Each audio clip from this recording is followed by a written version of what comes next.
Multi-billion-dollar business in the U.S. But to hear the State Department tell it, shrimp industry workers in Southeast Asia are modern-day slaves, and those abuses are being felt by shrimpers in this country, tainting the product that's ending up on your dinner plate. Sean Calebs is digging deeper in the third installment of his AM original series. It's the kind of night just outside New Orleans that used to be a bonanza for shrimpers like Paul Willis. This pass, on an evening like this, 10 years ago, would have had 300 vessels in here right now, ready to shrimp. You're going to see 8 tonight. That's what's happened to this industry. Fuel cost and Mother Nature may be a never-ending battle, but Willis says his biggest foe is cheap shrimp pouring in from Asia. Foreign countries are using cheap labor, slave labor, call it whatever you want. We can't compete. We just cannot compete. In fact, Willis says, he's now forced to sell shrimp at the same price he did 15 years ago. And that's still not as cheap as the cut-rate Asian shrimp selling at $3 a pound, a price at which Willis says he wouldn't even break even. Consumers know when they're buying some seafood, like tuna, that it's dolphin safe. But human rights critics complain if you're buying something like shrimp, there's no label that it came slave-free. One of the oldest crimes in the world is alive and well in slavery. Louis C. DeBaca, the U.S. ambassador on human trafficking, says the shrimp industry in Asia is one of the worst offenders. A 3-year investigation by the AFL-CIO-affiliated Solidarity Center and backed by the U.S. State Department found several leading U.S. retailers receive shrimp from plants in Thailand and Bangladesh, where workers as young as 8 are subject to sweatshop conditions. Men's bodies wash up routinely on the shores of Thailand, Malaysia, Cambodia, where they've just been tossed overboard.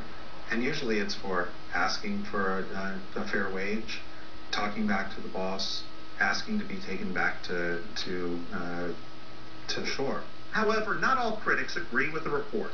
The Aquaculture Certification Council, an American agency that runs global certification of food safety, says the report is exaggerated and says since it came out, the industry has made a lot of improvement. It's not only shrimp that may have links to a criminal past, but an inexpensive cotton shirt, coffee that's too cheap to be believed, and the chocolate in cookies. For Willis, the impact is all too real, and he wants American consumers to ask the tough questions. They've heard tales about, why can they sell this shirt for $5 when if it's made in the USA it would cost $16? How can that be done? Well, there's a grassroots organization called Not For Sale that is working with companies as well as consumers, trying to get them to avoid products allegedly tainted by slave labor. Now, this is the fastest growing crime in the world, and Not For Sale says that they originally thought it was about a $32 billion a year industry. Now they say it could be as much as $150 billion. So, Karen, they ask people to think about it when they're buying seafood, shrimp, chocolate, coffee, whatever. If a price is too low to believe, maybe you want to think about that footprint. Was slave labor involved? Very interesting. Sean Calebs this morning, thanks so much. It's 30 minutes past the hour. We have a look at our top stories now. Former Arkansas Governor Mike Huckabee is defending his decision to commute the sentence of Maurice Clemens back in 2000. Huckabee said he was aware that Clemens had a violent past, but could not have known the deadly consequences that would come later. Digging for answers, our Drew Griffin tracked Huckabee down in Florida. I read the entire file. Was it just this few pieces of paper? It was a file this thick. Did it tell you the violations he had in prison, the assault, every bit of his firearm possession, the fact that he tried to slip a piece of metal into court?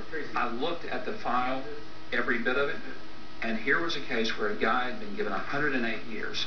Now, if you think that a 108-year sentence is an appropriate sentence for a 16-year-old for the crimes he committed, then you should run for governor of Arkansas. Well, Clemens was killed by Seattle police Tuesday after a 2-day manhunt after police say that he murdered 4 policemen at a coffee shop. The NFL plans to begin enforcing its strictest rules yet to protect players who've suffered head injuries. There are new guidelines now out that any player exhibiting any significant sign of a concussion must be taken out of the game or off the practice field and barred from returning the same day. The new rules will take effect this week. At 7:40 Eastern, we're going to talk about this with Dr. Julian Bales, a neurologist and also the former team doctor for the Pittsburgh Steelers. Later today, Secretary of State Hillary Clinton flies to Brussels to meet with NATO leaders. She's hoping to secure additional troops and money for the president's new war strategy in Afghanistan. And that's why our John Roberts is live in Brussels this morning for the upcoming NATO talks. Hey, John. Hey, good morning to you, Karen. Yes, for the next couple of days, the foreign ministers of the 28 NATO countries will be meeting here at NATO headquarters in Brussels. They'll be talking about a number of things, probably foremost among them, President Obama's request for an additional about 7,000 NATO troops to go into Afghanistan to bolster the incoming 30,000 American forces. Now, the NATO Secretary General Rasmussen has said, well, maybe we could get you about 5,000 or maybe a little bit more, but there may be a little bit of a difference here between what the U.S. is looking for and what NATO countries are willing to deliver. And so far, the United States has commitments for just about 3,000 troops. Italy came out today and said it would probably commit 1,000 troops to the cause there. Britain has said it would give 500. Poland has said we'll give 6. Little Georgia came out yesterday and said we'll contribute 900. So that gets it up to about 3,000, a little more than 3,000, but still looking for at least another couple of thousand troops. And it's interesting that when you look at the big NATO countries like France and Germany, they have said, well, we don't know if we can give any more troops, but we will not make that decision until a big NATO meeting coming up on the 28th of January. And Nicolas Sarkozy, the president of France, you might remember last month in October, said no more French troops for Afghanistan. The United States is asking France for a commitment of about 1,500 or so. So it'll be difficult to see whether or not those big NATO countries will be able to come forward with those, or whether or not they might give some paramilitary forces to help in the training and a lot of support services. But no question, Kieran, in addition to the military commitment that the U.S. is looking for from NATO, they're also looking for a civilian commitment, a support commitment. So a lot more forces are going to have to be going in there, not only military, but civilian as well.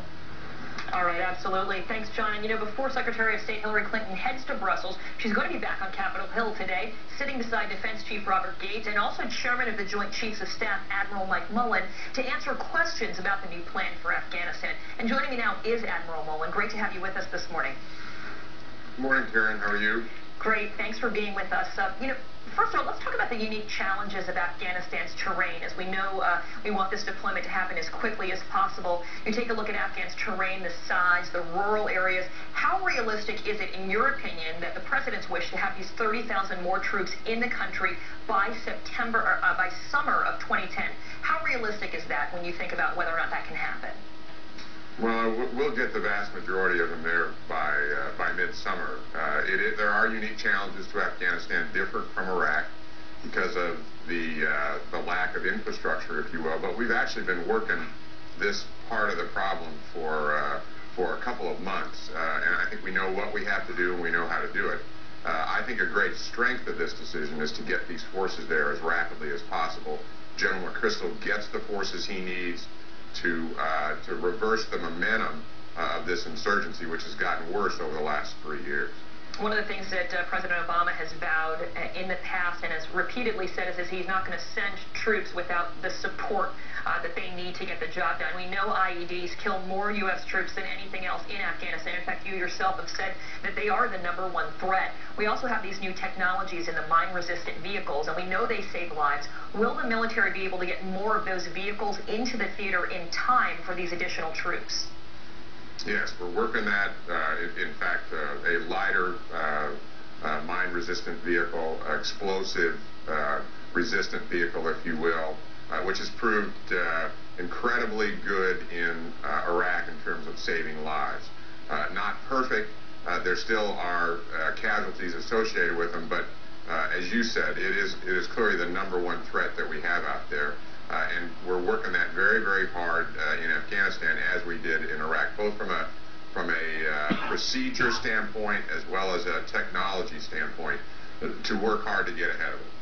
President Obama said 18 months, and then we'll start pulling out. On Capitol Hill yesterday, you heard from Defense Chief Robert Gates saying that he's adamantly opposed to deadlines. He said he opposed them in Iraq, and he opposes them in Afghanistan. Is July 2001 a hard target? Well, again, I'd reemphasize the president's decision to get these forces in as rapidly as possible.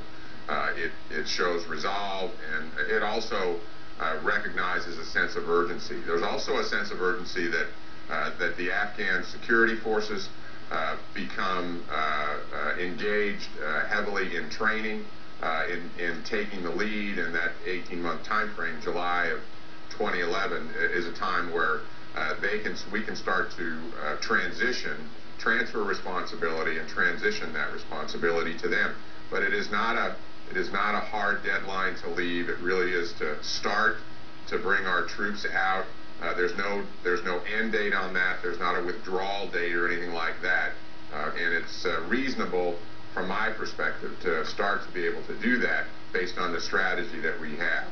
Okay, so again, just to clarify, the July 2001 date is not a hard date to leave the country. It's basically more of a, I guess, timeline to start drawing down? Well, it's a target date at this point. We've been given very clear direction from the President to start to transition the transfer of responsibility